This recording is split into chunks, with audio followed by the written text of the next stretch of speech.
Good morning, people. Usually I wouldn't record the second I get out of bed. I usually give it about half an hour, allow myself to freshen up a little bit. But today we're going behind the scenes. I'm peeling back the curtain and we're doing this morning more of a vlog style type of video. The heating is blasting out air at approximately 20 degrees. That is the first time on this entire trip that I've had to put the heating on. But as you can see, I have not even started my morning coffee yet. All the electrics are off. Out of the window today, we are in a random car park. Just whack you guys down there. We're going to give ourselves 2 scoops of delightful coffee today. Maybe another half. Oh no, we're running out of honey. Come on, out you come. There's not enough. No, just in time for the beautiful kettle to sing us a song. Right, if I leave that honey over there, I'll remember to buy another one. Let's go.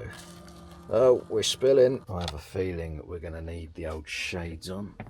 Open up the doors and we shall step outside and reveal ourselves to the world. So, I am currently in Bulgaria in this random but pretty decent car park.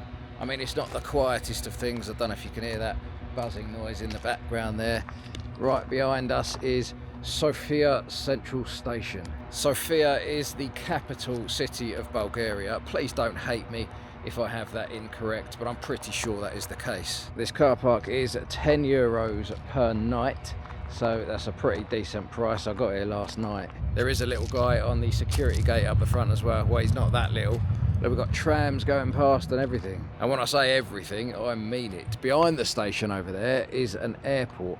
So the planes are literally flying over here every 5 minutes. See, I don't know how good the zoom is on this thing, but there's a guy over there either taking a leak against the side of his bus or he is inspecting the paintwork at a distance of about 0.4 centimetres from his eyeballs. Right on cue. It's not going directly overhead this time, but there's a plane up there. But this was pretty much the only parking option I could find in the entire city, but because it's not a campsite, that means there's no shower, and because there's no shower, you guys are extremely lucky because you get to witness me setting up my portable shower. Try to contain your excitement. I know it's going to be difficult, but let me drink the coffee and then we'll get that set up, get freshened up for the day, and then we'll head into the city. And I don't know if you're going to be able to make it out, but there's a pigeon just there, sat right next to a stray dog, and they're both on this side of the fence. Usually I'd go and say hello, but when I was in Albania, I nearly got full-on attacked by a stray dog, so I think we'll just let them be. Okay, so the hot water is just finishing heating up, so we need to get a little bit of ventilation in here. Not a lot, just a little. So we're just going to open up one of these back windows a tiny portion. In fact, before we have our shower, I'm going to let you into another secret. How to shave in a van. Right. Obviously, we need a bit of light in here for this job. So we open up the blind. We come up to my little cupboard. We get my mirror out. Now, this is a pretty good mirror. 1 second. I'm trying to do this with one hand. We whack the mirror in the microwave as so, and then it's got somewhere a little light on it. And this is my secret weapon. So this is what was in the bag. No, it is not a ghost. It is a thing, right? You suction cup it onto the microwave, and then you put this bit round your neck. And then once it's on, you have this massive area which catches all the hair, and then you don't have to block up your sink or ruin your floor. So let me crack on with this, and then we'll get in the shower. Okay, the water is hot, so we can now turn that off. Now, just to show you another couple of options of how to wash in a van, you have got your obvious adult full-body wet wipes. But you've also got these. I had a packet of these before. They're brilliant. They're like sort of flannel material, and they're covered in soap stuff, and as soon as you get them wet, they basically froth right up. So you can use those as well, but I like to be extra clean, so we're going for the shower. So in here is everything we need. Now, it's not the easiest thing to film this with one hand and set it up, so I'm going to put the camera down, but basically there's a curtain thing in there that lifts up. There's poles there that keep it in place, obviously the shower hose itself, and it basically sits around my max fan, which I'm going to turn on in a minute to extract the steam. But because it takes up a lot of floor space in here, everything has to be prepared beforehand. So I've got all my clothes ready, my shower gel and all that. And the last thing we need to do is give ourselves a little bit of privacy. So as you can see, the shower has been constructed. Now I use this canister here just to fill up the base of the shower with hot water. And when we turn the pump on, it just starts raining down inside and then back up through the pump and rains down again. Now some people point out that you're washing in the same water over and over again, but it's no different than having a bath. But just in case you're worried, kind of like I am, I like to be extra clean. I simply have some fresh water in the canister, and then when I'm done washing, I just dump the pump into that and get a rinse off with fresh. But anyway, you guys don't need to see me actually showering, so I'm going to get undressed, get in the shower, get dressed again, and then I'll catch you guys when I'm fresh. Go on then, you can have a sneak preview, you lucky things. So to empty the shower back out afterwards, you literally just pump all of the water back down into the sink, and then I'll leave the shower up all day so that it has a chance to dry out. So now that we've covered the personal hygiene side of things, let me show you how to fluently communicate with the locals. Hey, how are you? No English. No English. Okay, the town centre. The town? Center. Yeah, which... Moment.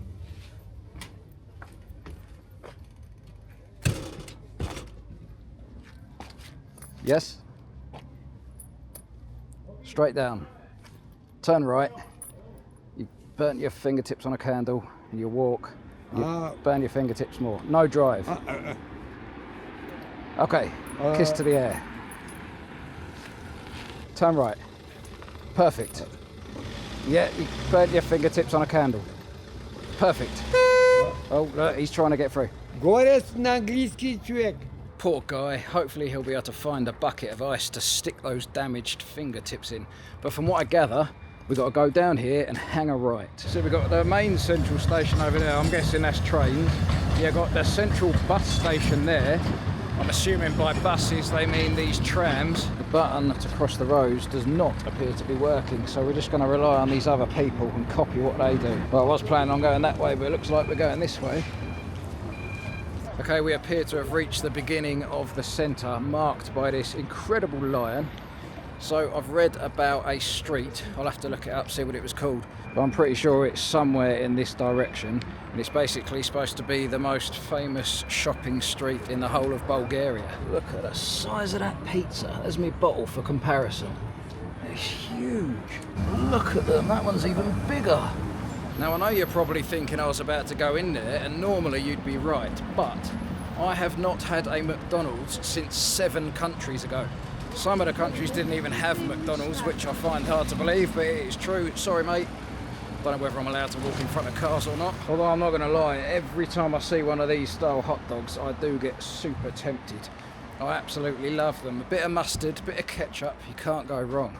Alright, as hungry as I am, there's no way we're going to go past this pigeon without filming it. Look at it.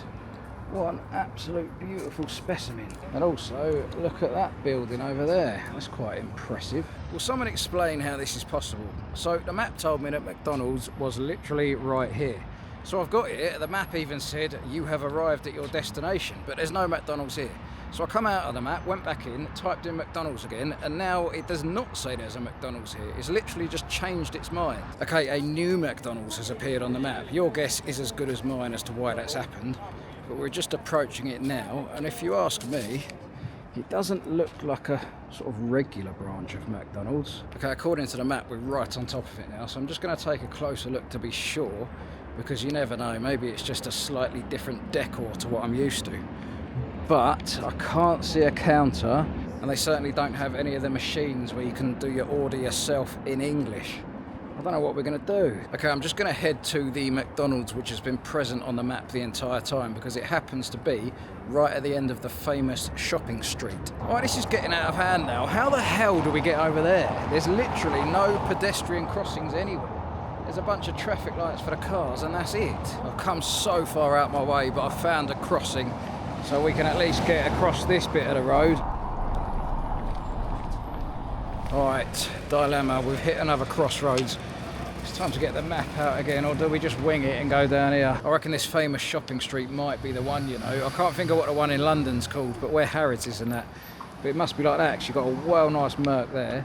There's another nice Merc there, and then you look at this. There's a Maybach, an actual Maybach. I reckon the rich and famous flock here, which is obviously why I'm here, looking for McDonald's. No money. I have no money at all. Money, baby, hello. Yeah, I have none. Hang on, I just had a thought. What if that lady was just a lovely human being offering me money and I turned her down? Okay, we're approaching the final corner. We're going to turn around this and then we should be greeted with the big M. Are you ready? Yes, up the end of this street I can see it. And here we have it. 17 hours, 46 minutes later, we have arrived. It was a little bit of a strange experience. They didn't have a self-service machine, so I went up to the counter and they were very insistent that I paid with cash. But I didn't have any cash, so I told them that and they eventually let me do the card. I ordered a big rosti, which was alright, pretty standard. But anyway, we've entered the street now. This is the main shopping street. You can see a mountain up there in the background. So I'm just going to take a little wander down and see what sort of shops we can see. I mean, if I'm completely honest, it's not giving me upper class, famous shopping street vibes. Although I do really like the way that you're heading towards a mountain as you're going down this street. But it doesn't seem to be anything extremely special about it. Look at the size of that advertisement though for Coca-Cola. They do have quite a few of these nice little restaurants that are behind glass. Don't you worry, mate, you can get your little bit of glory on the video as well. You're an absolute beauty. Well, there we have it. We have officially reached the end of the street. Vitosha Boulevard, this is called. I guess it's famous for being an absolute waste of time. I've been wanting to see one of these my entire life. An unmanned balloon bag.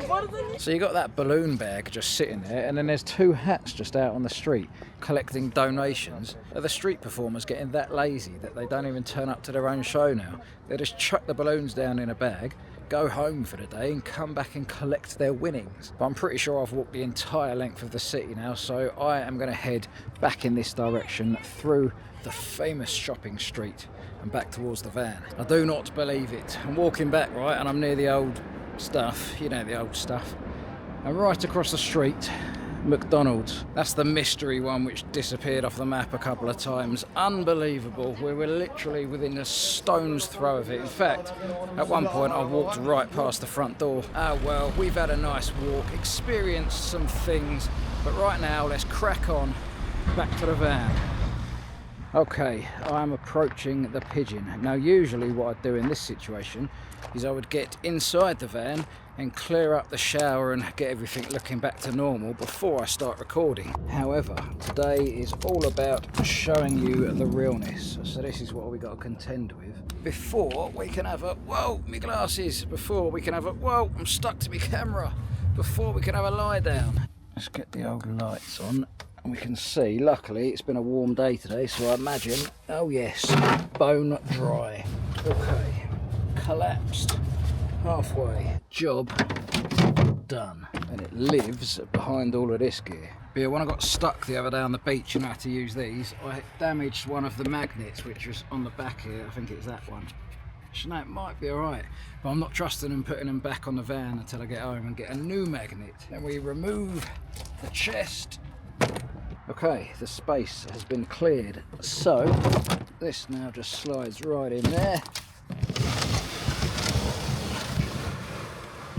That thing just goes on top, and this slides back into place. Now, it might seem like a lot of hassle just to have a shower, and I'll be completely honest with you, it is. But that's why in the UK I'm always going to different branches of my gym to have a shower. And over here I've been getting a lot of campsites, so it's not been too bad. That's just an occasional thing. But there's just a few more little bits to put back into place. And just like that, the van is as good as new. And this is the point where I'd usually hit record and start telling you that I've got back to the van. But all those little bits you don't see are sometimes a little bit of hassle, but always worth it in the end, for the incredible journeys that we get to take. I've just been sat here trying to think if there's anything else in the van that I never include in my videos. And there is the obvious one, my toilet. Now, because I'm not a weirdo, and hopefully you guys aren't weirdos, I'm not going to show you me using the toilet, but I have an actual genius hack. Because honestly, some people say that having a toilet in the van is like the worst thing ever, and I couldn't agree more. If it's a chemical toilet, I think that's just just so wrong when you have to empty one of them things. Let me just show you where my toilet is to start with. So it lives under there. There's also a little carbon filter in that box and a fan there, which I can turn on with this button here, and then that just puts all the air through the carbon filter. So a separator toilet, for those who don't know, it's basically, it separates things down the middle, so you've got two compartments, one for solids and one for liquids. But this fixes the liquid section, because in most people's separator toilets it splashes about when you're driving, so you can't have it too full, and then you've got to take it somewhere and pour it out. Well, I don't, because that turns the liquid into a solid. You just put a bit of powder in the front, so that means that I can have a big thick liner in the front compartment and the back compartment of that toilet, and then I just have two bags, both with solid in it. I just lift them out, chuck them out the window on the M25. No, I'm only joking. Chuck them straight into a bin, put a new liner in both sections, job done. I'm just trying to think what else you guys haven't seen. Oh, you haven't seen these? Right, check these out. Do you know the little polystyrene packing stuff they use, like the ones that are in the shape of Wotsits, and you get a big delivery and there's just loads of them in there? Well, you know when you bite into them and you chew them a little bit, don't lie, you've all done it. Well, these are the exact same texture, because they're not like Wotsits, they're like sort of spongy and weird. And they're pizza flavour, they're so weird, they don't just crumble away like a Wotsit. Yeah, something else is the amount of times that I have to use that, and also this thing is ridiculous. That's my little that. Because you've got to think, every single time you get in and out of the side door, you're just going to transfer the outside world to the inside. But recently it's been a lot better, because I now take my shoes off at the door every time and replace them with the van slippers. But still, tidying up in here is just a non-stop chore, and I'm quite OCD with it, so I do stay on top of it, but still, it is a lot of work to keep it this pristine. And something else which isn't always portrayed in videos is, well, it's not for van life, but just for being a YouTuber in general, the sheer amount of work involved with that side of things. I have to say though, I've completely streamlined my filming and editing recently. For example, my Arctic series, some of those videos, right, they were like, what, 15-minute videos. They took 40 hours to edit, about 4 or 5 days to film, basically well over a week to make a 15-minute video.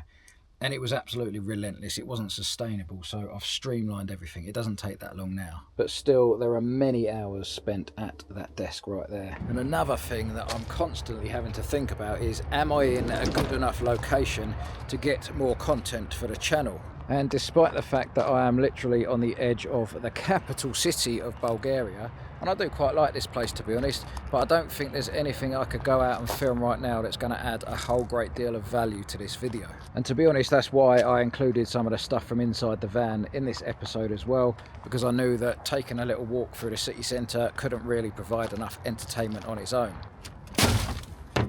So usually I would end the video here, say my goodbyes, and then get on the road and just drive through the night and then catch up with you guys on the next episode. But tonight I'm not going to do that. I'm going to get to the park up, which is, I don't know, maybe like 4 or 5 hours away. In fact, I say a park up, I don't know where I'm staying yet. It'll be a motorway services, I expect. But I'm going to hit the road now, and then later on tonight I can show you where I'm staying and we will end the video there.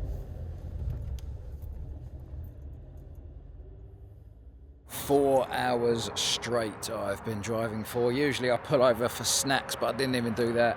Literally, what was that noise? I don't know if you'll see that, but there's a stray hound right over there. But yeah, I literally just powered on through. I didn't make it quite as far as I wanted to make it. I put on the map now, so the starting point was down the bottom. That is where I am, and then above that is where I was hoping to get to. But I got stuck at the border crossing into Serbia for about 45 minutes. Nothing major, it was just a queue there, that's all. And I'm currently at this random motorway services, so I'm going to go and see if they got anything to eat, which means I won't have to cook. One double hot dog. Do you do mustard and ketchup? Cash or card? Card, please. Do you have a cash machine here? ATM? Like a money machine? No, you don't have one. Okay, perfect. Thank you so much. Oh, would you look at that beauty? I did say that I couldn't resist these things, and I know that I've had 2 unhealthy things today, but I do have something to cancel it out with that I've not shown you guys before either. So I'll show you that after I've eaten. In fact, I uploaded another video tonight. It's one of the earlier ones from the series.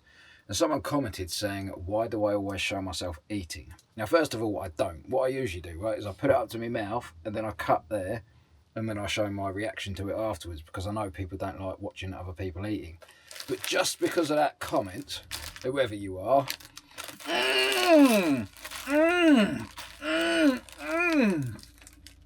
But what I never show you as well is this pure health. Well, this bit isn't actually the health side of it, but what we do, we get a bit of cranberry juice in there.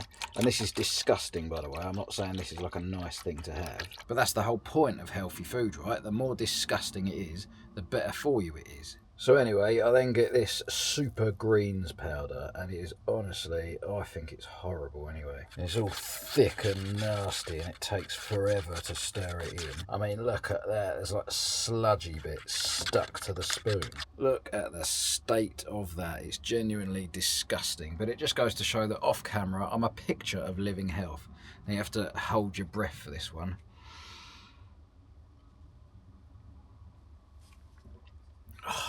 But there we go, half a cup removes 1 meal of bad. You can't argue with science. We appear to have a new neighbour, a red lorry. Is that red? I'm colour broken, but a lorry's just rocked up. But anyway, I need to crack on with some work. So I'm going to leave this video here. In the next one, we're going to go and find a random village in the north of Serbia and explore that. Did my light just flicker? How dare you? Oh, that's not the light, is it? That's the wall. How dare you? But right now, I'm going to crack on and get that work done. As always, I just want to say a massive thank you to everybody who is watching these videos, and especially if you're enjoying them, because if you're not, well, stop watching them, I guess. Anyway, have a good one, guys, and I will catch you on the next episode.